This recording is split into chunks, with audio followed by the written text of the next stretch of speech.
Good morning, everybody. Greetings from the Berlin airport. Huh? The glasses are here nowhere. You haven't found them?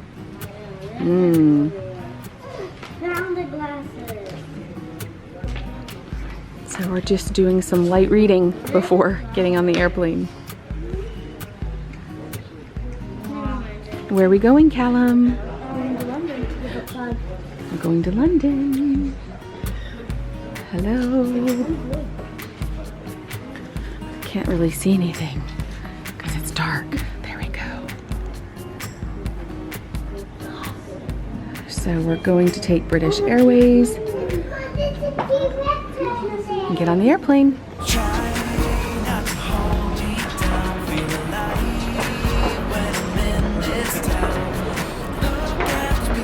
Papa, hope you're in the frame. Yeah.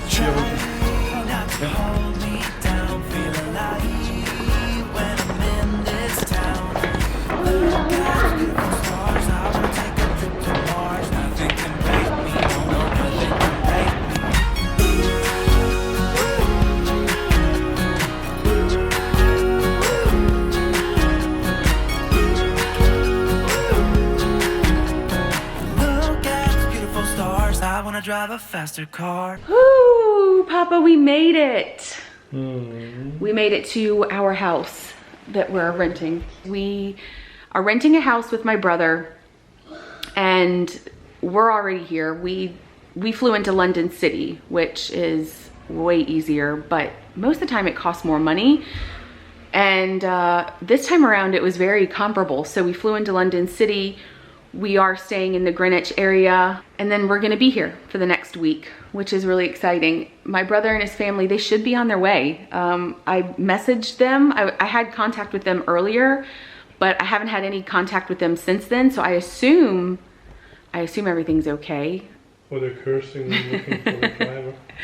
Yeah, like things are just going wrong all the time.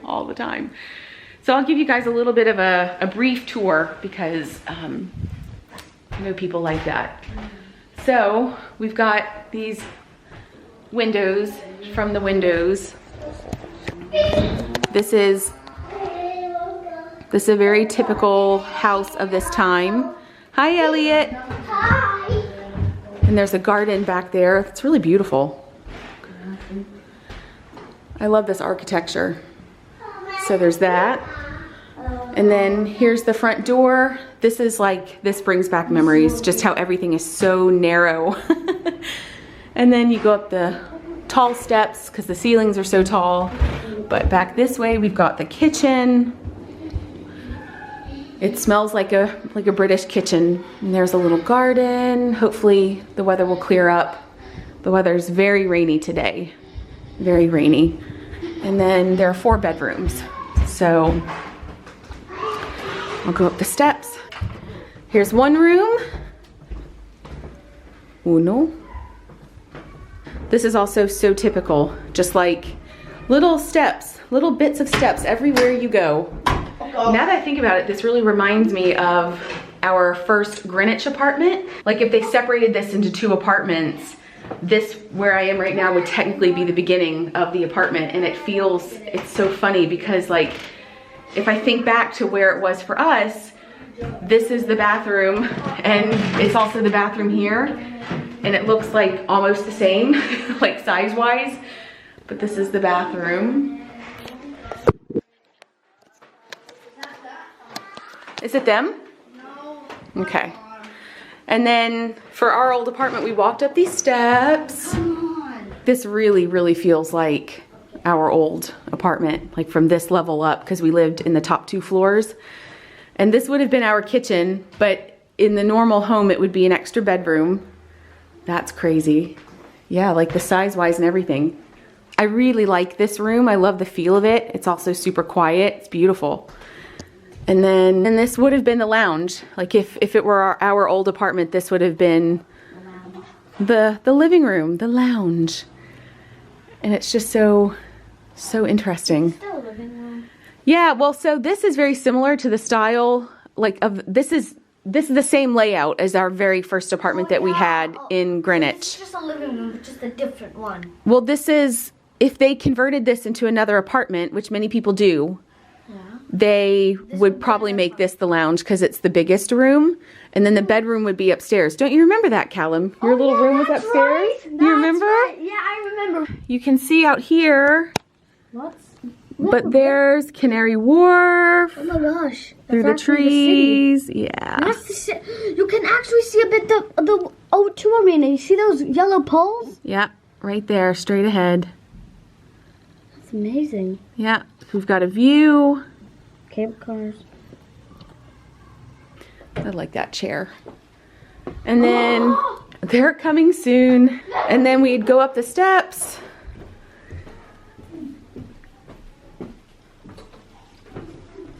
And here we are. So here's another little bathroom. And then here's another bedroom.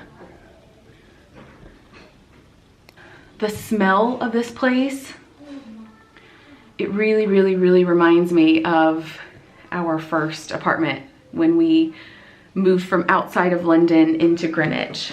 And it was like, oh man, that apartment was like so run down, but we were so proud of it. We were so happy because it really changed our lives in many ways, because when we moved into Greenwich, it's like that's where we found our friends, and Cal went to nursery, and Linnea went to playgroups, but more than anything, it gave Roman, it cut his commute by like an hour and a half every day. So when we lived outside of the city, Roman was commuting about 2 hours a day, and it was hard. So you get off work, and I remember we had little kids. Callum was 2.5 when we moved here. We had little kids, and Roman wasn't getting home until like 7:30, and by then Callum was basically in bed. And it was really hard because the kids then, because Roman wasn't around as much, they just didn't get as much German, and they didn't get their papa except for the weekends, and that was really, really hard. It was a really hard time, and it wasn't long after we moved and we realized just the reality of how little time Roman had that we had to leave. We had to move closer.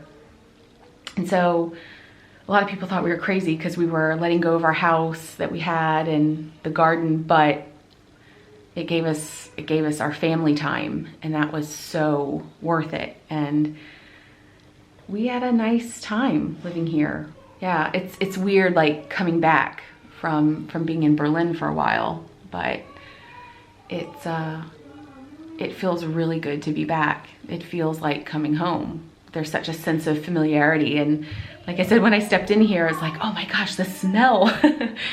It immediately came right back, and it's good. I'm just happy that we get to be here, and to be able to do this with family is a dream come true. They're here, they're here. Where? I don't see him. You don't see Caroline in the window. Oh, there. The cousins are playing. The dads are snoozing. This is so nice.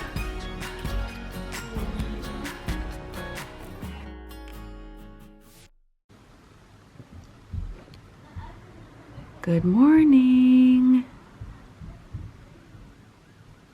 Good morning, good morning. Good morning, everybody. We had a very eventful night last night. Elliot started having a pretty intense asthma episode. It was pretty intense. He wasn't breathing very well, and I knew exactly what it was. I knew exactly what was happening. It's been a long time actually since he's had an episode like that, and it was very upsetting because we were doing so well with everything, and it happened so fast. He just went downhill so quickly, and luckily, thank gosh, thank goodness I packed his rescue inhalers and all that. I always have that with me.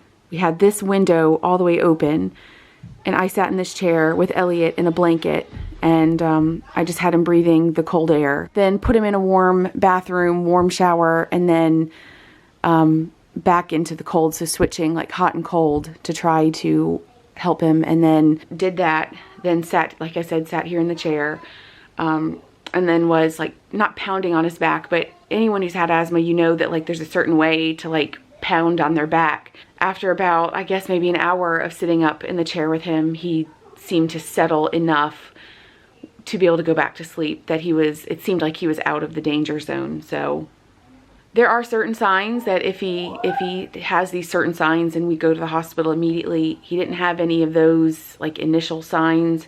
He's in a good mood now, but it was touch and go. It was really rough. And yeah, but I'm exhausted. So you know, my brother and my sister-in-law, they're like jet lagged and stuff. I knew going into this whole trip that I knew that with everybody coming from the US, I knew that there would be jet lagged kids and jet lagged adults, and being on the other side of it for like the first time ever, I just wanted to be an extra set of hands during the night. And so I think at one point, well, there are a couple of times when my youngest niece, she woke up and I'd go back in and like settle her back to bed. And then I think at some point, eventually she just went into her parents' room. But between that and then everything with Elliot, it was just a very sleepless night. So the plan is that we're going to take a boat ride, do the boat ride with everybody that we love to do, and have hopefully a really great day. I'm exhausted, but I'm happy. It was weird because I was sitting in this chair. In fact, I'm gonna go sit in it now. Here's my little asthma chair. I was sitting in this chair just like this, and Roman actually, I asked for his help at one point just so that I could get like sorted. And so I put pillows behind me so that I could rest my head, and then I put a pillow on my chest so that Elliot, just so that I could almost like mimic a bed for him so that he would calm down enough to try to sleep. So I put a pillow here, but it was cool because I was just sitting like looking out the view out the window, and at night all the lights of Canary Wharf were lit up, and it was like really beautiful. The window was open, so I just heard the sounds of the city, and I just felt so happy. Like so happy. So at peace. Even though I had this child and on my chest and we were dealing with something quite serious, it's like I still had this sense of calm because I was in such a beautiful place, and it was a moment I'll remember forever. Just like the window open, Elliot on my chest, and that was that. Roman, kiddos, Hi. what are we doing? It's a video. Oh. It's a video? Yeah, you can see yourself. Do you see? Hi. So. Mommy, What? I want like. Hello. We are on a boat. Do you want this? We're, I want like a pack. oh, I used to love those. I want That's it. Yeah. No, one. Oh, here we are. Where are we? I think we're gonna stop at the tower, right? Yeah. Okay. We're going under. Looking at. Can you wave at the end? Can you wave? Wave, wave.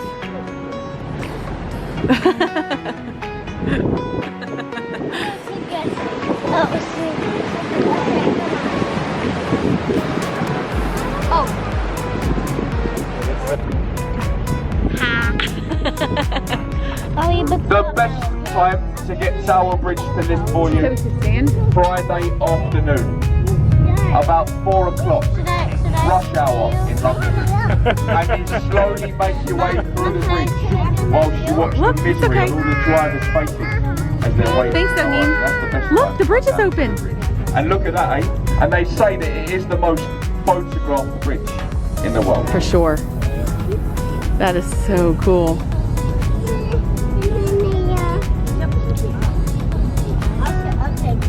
You guys. Oh. Oh, wow. Oh my gosh. You guys, the bridge is open. You ordered it for us. What bridge? Put all the Look, right there. The building was designed by an Italian architect. His name, Renzo Piano. And as I'm sure you know, most of the others fell down. The fourth London Bridge did not fall down. We took it down and we sold it to an American. Another secret, we have some of the finest beaches in the world in London. Look at that. Egyptian diamonds. For the victory over Napoleon and the French at the Battle of the River Nile. They made those needles in pairs, and the twin to that needle is in America.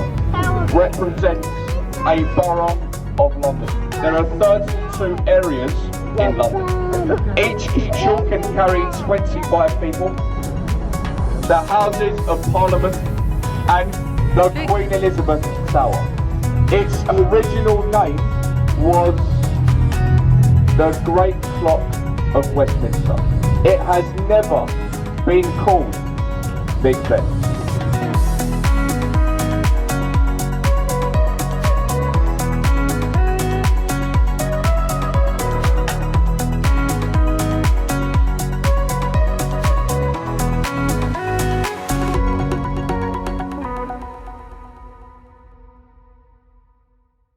Is it recording? It's actually Am I in it? bridge. Yeah. It is a twin steel section and bastille bridge. The bastilles are the parts which are short, rise and lower. That's the centre part there, which opens into the city of London. It's not uncommon, we do get cruise ships coming up this fall, they tie up alongside the Belfast. It's actually the day of the London Marathon. We have 40,000 people running across this bridge. And that happened just a few weeks ago.